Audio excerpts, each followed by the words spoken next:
Assalamualaikum warahmatullahi wabarakatuh. Selamat siang, salam sejahtera buat kita semua, Pak Wamen. Terima kasih Pak Wamen sama Pak Dirjen. Om Swastiastu, Namo Buddhaya, salam kebajikan.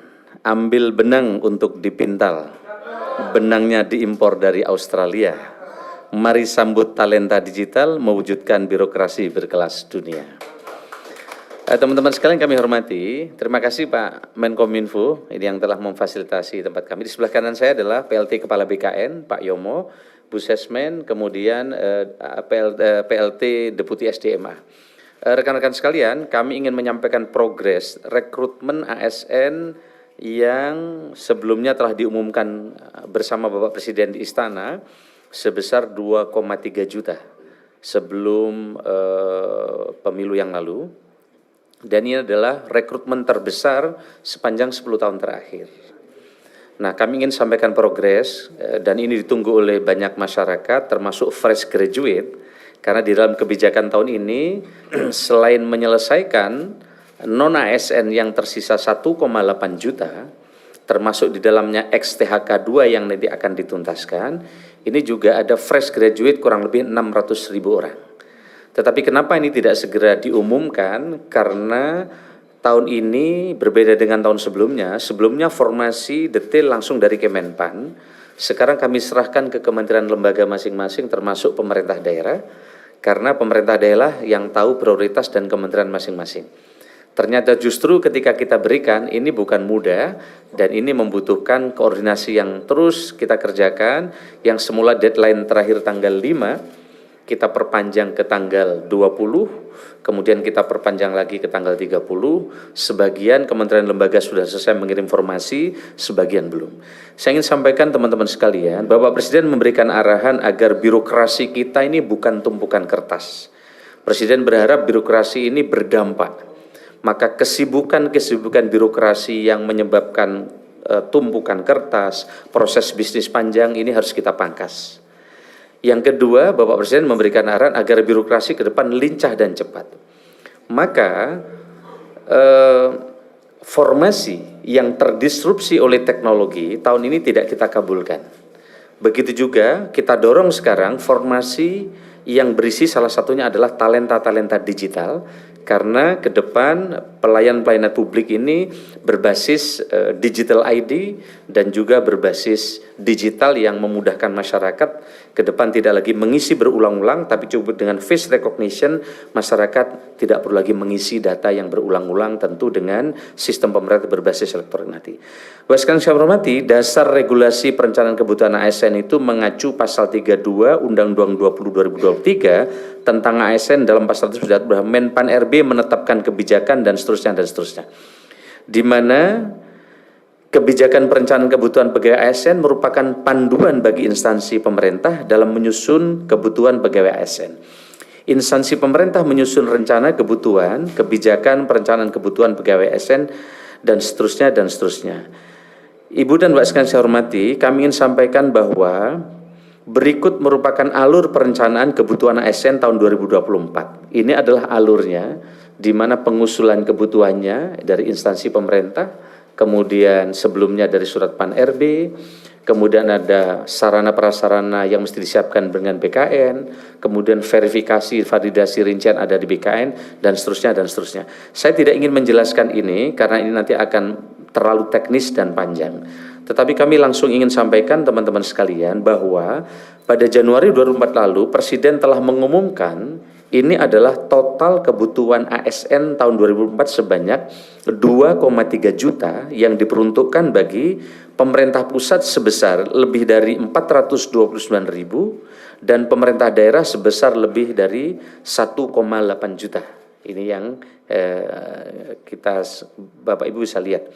Kebutuhan tersebut tersebar untuk tenaga guru, tenaga kesehatan, dan tenaga teknis lainnya, termasuk untuk memenuhi ASN di Ibu Kota Nusantara. Nanti kami ingin sampaikan berapa yang sekarang sudah formasi dikeluarkan pemerintah untuk Ibu Kota Nusantara. Dan juga khusus penyelesaian talenta-talenta untuk talenta digital masa depan yang dibutuhkan oleh pemerintah. Penyusunan rincian kebutuhan ASN 2024 telah dilakukan tanggal 15 Maret 2024 sampai dengan 29 Maret 2024, diperpanjang hingga tanggal 30 April 2024. Namun masih terdapat instansi yang belum selesai melakukan rincian usulan, khususnya instansi yang mendapatkan alokasi formasi cukup besar. Kendala keterlambatan instansi yang disampaikan antara lain, instansi masih melakukan pemetaan jabatan. Salah satunya misalnya ada satu kementerian yang mendapatkan formasi 110.000, karena ini memang harus diselesaikan tuntas instansi vertikal dari atas sampai ke bawah sehingga memerlukan waktu. Keterlambatan informasi terhadap data non-ASN, baik terkait jumlah pegawai, kualifikasi pendidikan, serta jabatan yang diusulkan. Kemudian belum selesainya memutakhirkan data jabatan oleh instansi pada pelayanan elektronik SIASN BKN. Nah, berdasarkan dasar usulan yang diajukan oleh PPK atau Pembina Kebagian Instansi Pemerintah, Menpan RB telah memberikan persetujuan prinsip formasi ASN tahun 2004 dan telah diserahkan kepada PPK pusat dan daerah. Total persetujuan prinsip formasi 2024 sebesar 1.289.824 formasi yang terbagi menjadi 427.650 formasi pada instansi pusat dan 862.174 formasi pada instansi daerah. Jadi di pemerintah daerah ini formasinya sangat besar. Nah, hingga tanggal 2 Mei 2024 pukul 20, 602 instansi pemerintah telah melakukan rincian ke dalam sistem layanan perencanaan SIASN BKN dengan rincian sebagai berikut. 4 instansi belum membuat rincian formasi, mohon maaf saya tidak menyebut instansinya, jadi tadi teman-teman nggak perlu nanya kepada kami. 36 instansi yang sedang menyusun rincian formasi, 39 instansi telah selesai menyusun rincian formasi, namun belum mengajukan digital signature atau DS SPTJM oleh PPK. Jadi harus ada surat pertanggungjawaban mutlak sehingga nanti jika diakibatkan formasi nama orang terkait dengan P3K ada yang keliru, nanti PPK-nya akan bertanggung jawab.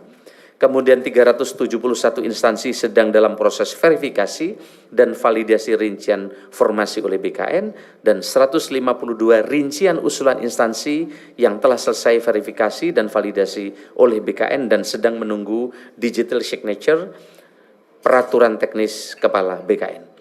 Nah, berdasarkan data tersebut kami ingin sampaikan pemenuhan talenta digital untuk penempatan di IKN sebanyak 2.906 formasi yang sekarang, dan ini terus akan bertambah.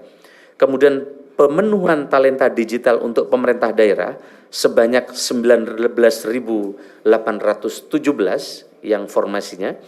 Kemudian pemenuhan SDM APIP atau auditor, karena ini menjadi arahan Bapak Presiden untuk mendorong tata kelola pemerintahan yang lebih bagus. Fresh graduate tahun ini juga diperuntukkan untuk auditor.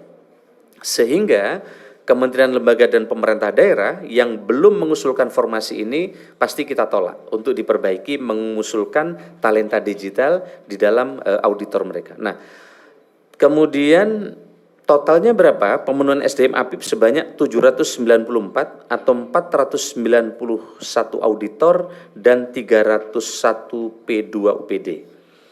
Di sisi lain pemenuhan SDM untuk penempatan di IKN sebanyak 71.643 formasinya sampai sekarang ya, yang terdiri dari 14.114 CPNS dan 57.529 P3K.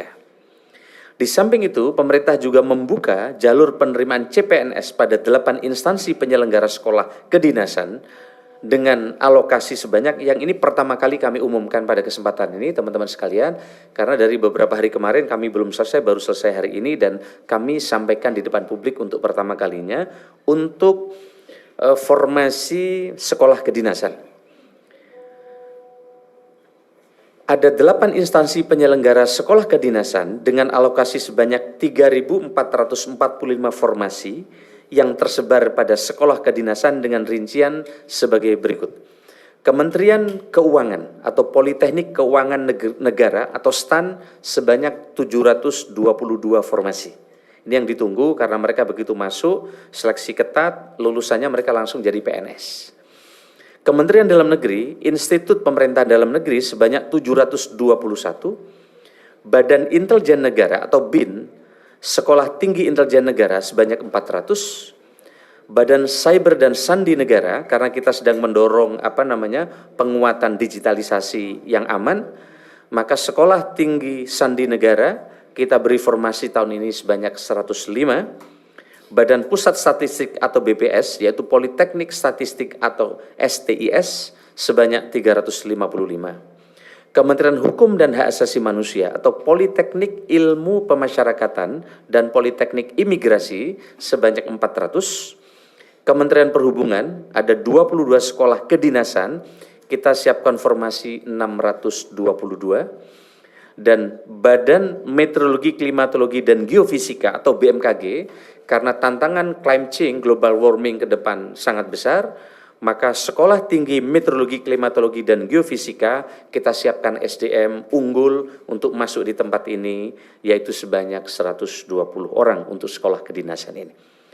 Setelah penyerahan persetujuan izin prinsip sekolah kedinasan, pembukaan pendaftaran sekolah kedinasan tahun 2024 direncanakan akan dilaksanakan pada minggu kedua bulan Mei setelah penyelenggaraan sekolah kedinasan berkoordinasi secara teknis dengan BKN. Sedangkan untuk pelaksanaan seleksi CASN 2024 rencananya akan dilaksanakan mulai bulan Juni atau Juli setelah instansi menerima surat keputusan Menteri Pan-RB tentang penetapan kebutuhan formasi atau formasi pegawai ASN. Setelah memperoleh surat keputusan Menpan-RB tentang penetapan kebutuhan formasi instansi pemerintah dan berkoordinasi dengan BKN untuk pengumuman lowongan formasi dan persiapan seleksi tahun 2024. Rekan-rekan sekalian saya hormati, terkait kemarin adanya himbauan dari harapan dari Ombudsman agar seleksi CPNS ditunda setelah pilkada. Kami ingin sampaikan teman-teman sekalian bahwa ini adalah keputusan dari Undang-Undang ASN nomor 20 tahun 2023, di mana telah diputuskan bersama Komisi 2 bahwa penyelesaian tenaga non-ASN selambat-lambatnya diselesaikan pada bulan Desember. Sehingga pertama dari sisi regulasi tidak mungkin ini ditunda. Desember 2024, Jadi selambat-lambatnya menurut undang-undang harus diberesin di Desember 2024. Yang ingin kami sampaikan bahwa tidak mungkin ada data baru yang dimasukkan oleh daerah karena telah dikunci di dalam pengumuman oleh Bapak Presiden di Istana Negara yang kami dampingi tadi, bahwa mereka yang bisa diselesaikan di tahun ini adalah yang telah terdaftar atau masuk di dalam database di BKN. Sehingga dengan demikian kekhawatiran adanya data baru yang tumpang tindih dimasukkan karena proses politik di daerah, hemat kami ini menjadi catatan, tapi menurut kami tidak, karena mereka harus tercantum data di database BKN. Yang kedua, kami ingin sampaikan sebagai informasi rekan-rekan media, rekrutmen ASN kita saat ini sangat menjunjung tinggi nilai transparansi dan akuntabilitas. Contohnya, ini contoh ya. Ini adalah live score hasil tes di kantor BKN. Jadi ketika putra-putrinya sedang mengerjakan tes di dalam, orang tua, keluarga, sanak saudara langsung bisa melihat hasil nilai tes yang dikerjakan oleh putra-putri kita. Sehingga live score ini menjamin adanya ketepatan, transparansi, dan juga tidak ada lagi joki untuk bisa membantu mereka. Kemarin sempat ditemukan, maka sekarang kita pasang 2 face recognition. Saat daftar kita pasang face recognition, saat mengerjakan soal di komputer masing-masing juga pakai face recognition.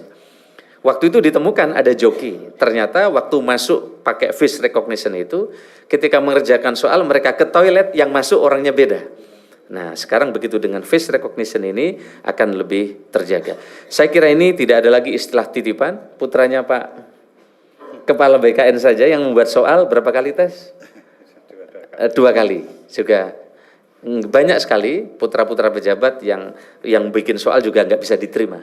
Karena memang ini pekerjaan soalnya memang sangat detail dan antara satu kanan kiri juga berbeda. Saya kira ini teman-teman sekalian, informasi terkait dengan penyelesaian ASN dan non ASN tahun 2024 yang ditunggu oleh banyak masyarakat. Sebelum tanya jawab, saya ingin sampaikan pergi ke kebun petik alpukat. Buahnya ranum masih diikat. Pengadaan ASN kian dekat, bulatkan tekad, satukan niat. Saya kira itu, terima kasih. Assalamualaikum warahmatullahi wabarakatuh.